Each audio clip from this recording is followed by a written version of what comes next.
Word by word, line by line তোমাদের জন্য explain করব। Let's get started. আমরা কবিতাটা দেখি। বলো বীর, তার মানে কাজী নজরুল ইসলাম সম্বোধন করছেন, কবিতাটা শুরুই করছেন কাউকে একজনকে বীর বলে। বলো বীর, বলো বীর, বলো উন্নত মম শির। আচ্ছা, এইখানে একটু বলে দিই উন্নত মানে কি। উন্নত মানে হচ্ছে উঁচু।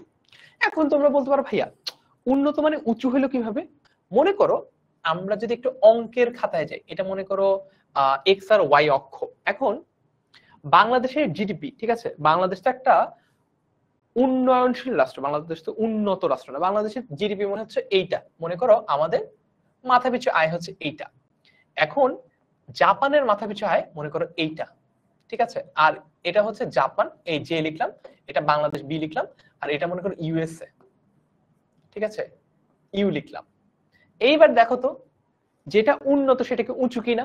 উন্নত কোনটা? ইউএসএ। উন্নত কোনটা? জাপান। এই জন্য ওরা কিন্তু উঁচু। তার মানে বলো উন্নত মম। উন্নত মানে কি? উন্নত মানে সবসময় মনে রাখবো, উন্নত মানে বলতে বোঝে উন্নত মানে হচ্ছে উঁচু, ঠিক আছে, গট ইট? আচ্ছা, মম মানে কি? মম মানে কি? মম মানে হচ্ছে আমার। আর শির, শির মানে কি জানো? শির মানে হচ্ছে মাথা। বলো বীর, বলো উন্নত মম শির। তার মানে বলছে হে বীর, তোমার মাথা সবসময় তুমি সমুন্নত রাখবা, তুমি সবসময় মাথা উঁচু রাখবা, মাথা কারোর কাছে নিচু করবা না, তোমার মাথা কখনো যাতে নিচু না হয়। অর্থাৎ তোমার যে সাহস, তোমার যে সম্ভ্রম, তোমার যে বীরত্ব, এটার কারণে তুমি কখনোই কারোর কাছে মাথা নত করবা না। এতটুকু পর্যন্ত ক্লিয়ার? ওকে, তারপরে দেখি শির নেহারি। আমি এই কবিতাটা পড়ার আগে আমি নেহারি বলতে বুঝতাম কোনটা জানো? ওই যে ওই নেহারি যেটা আমরা খাই, ওই যে গরুর পায়া, ঠিক আছে, খাসির পায়ার যে নেহারি, ওইটা বুঝতাম। কিন্তু এইখানে আসলে তা না। শির নেহারি, নেহারি মানে কি? নেহারি মানে হচ্ছে দেখে। শির নেহারি দেখে আমারই।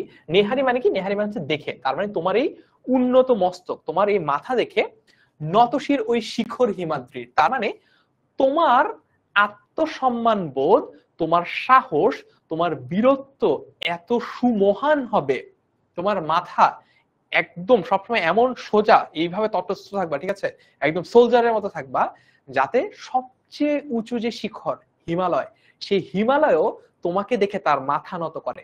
তারপর দেখো আমি চির দুর্দম, তার মানে আমাকে কখনোই দমন করা যায় না। আমি চির দুর্দম, দুর্বিনীত, নৃশংস। দুর্বিনীত মানে কি? মানে হচ্ছে আমি একদমই বিনয়ী না। আমি একদমই কি না? একদমই আমি বিনয়ী না, মানে আমি একদম বেয়াদব, ঠিক আছে, এটাই আসল কথা। নৃশংস, নৃশংস মানে কি? মানে হচ্ছে খুবই ফেরোসাস, খুবই রুড, খুবই ভয়ঙ্কর। নৃশংস মানে কি? নৃশংস মানে হচ্ছে খুবই ভয়ঙ্কর। মহাপ্রলয়ের আমি নটরাজ, আমি সাইক্লোন, আমি ধ্বংস। এইবার নটরাজ নিয়ে আমাদের কিছু কথা আছে। নটরাজ বলতে কাকে বোঝানো হচ্ছে? নটরাজ বলতে মূলত শিবকে বোঝানো হচ্ছে, ঠিক আছে। শিবের একটা ফর্ম যেখানে তিনি নাচ করছেন, নট, ঠিক আছে। নর্তকী, নটি, নট, এগুলোতে কি বোঝানো হয়? যারা নৃত্যকলা পরিবেশন করেন, বুঝছে, যারা নাচে। তো ওইটার সাথে প্রচলিত নটরাজ, ঠিক আছে, যারা নাচ করে, রাইট। মহাপ্রলয় মানে কি? মহাপ্রলয় বলতে আমরা যারা ইসলাম ধর্মে বিশ্বাস করি, আমরা মহাপ্রলয় বলতে কেয়ামতকে বুঝি, বুঝছো। আর যারা পৌরাণিক বা হিন্দু ধর্মে বিশ্বাসী, তারা মহাপ্রলয় বলতে একই ধরনের সিমিলার ঘটনা কি তারা বোঝে, যে যখন মনে করো পুরো আসমান জমিন একদম মিশে যাবে, ঠিক আছে, ধ্বংস হয়ে যাবে সবকিছু, সেই অবস্থাটাকে ইসলাম ধর্মাবলম্বীরা বলে হচ্ছে কেয়ামত। আর সনাতন ধর্মাবলম্বীরা বা পৌরাণিক এই কাহিনীতে যারা বিশ্বাস করে, তারা এটাকে মহাপ্রলয় বলে, ঠিক আছে। এই যে নটরাজ, দেখো নটরাজ বলতে কাকে বোঝানো হচ্ছে? মহাদেবের আরেক নাম নটরাজ। মহাদেব শিবের আরেক নাম হচ্ছে নটরাজ। সৃষ্টির ধ্বংসকালে, এই যে যেটাকে একটু আগে আমি বলছিলাম কিয়ামত, সেই কিয়ামত ধ্বংসের এই দেবতা কি হবে? ভয়ঙ্কর নৃত্যময় মূর্তি। মানে যখন এই ভয়ঙ্কর দেবতার যে নাচ, এই নাচ হচ্ছে মহাপ্রলয়ের একটা উপকরণ, একটা এলিমেন্ট। মানে আমি তোমাদেরকে একটু আরেকটু ধর্মীয় প্রেক্ষাপট থেকে বলি।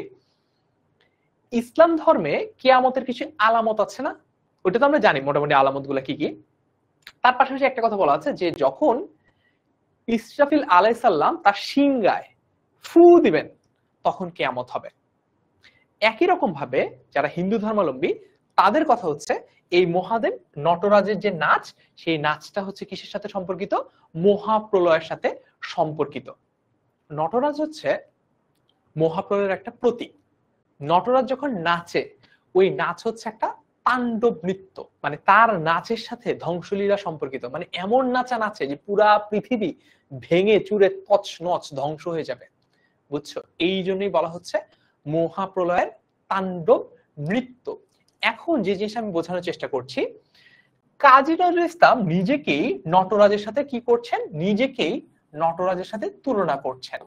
অর্থাৎ তিনি বলছেন যে তিনি সকল অন্যায়, অবিচার, অসাম্য সবকিছুর বিরুদ্ধে এমন ভাবে তিনি বিরুদ্ধাচরণ করবেন, নটরাজ যেমন সবকিছু ভেঙে চুরে চুরমার করে দেয়, ধ্বংস করে দেয়, সবকিছু মাটিতে মিশিয়ে দেয়, কাজী নজরুল ইসলাম বলছেন তিনিও এমন একটা ঘটনা ঘটাবেন যাতে সবকিছু একদম ধ্বংস হয়ে যায়।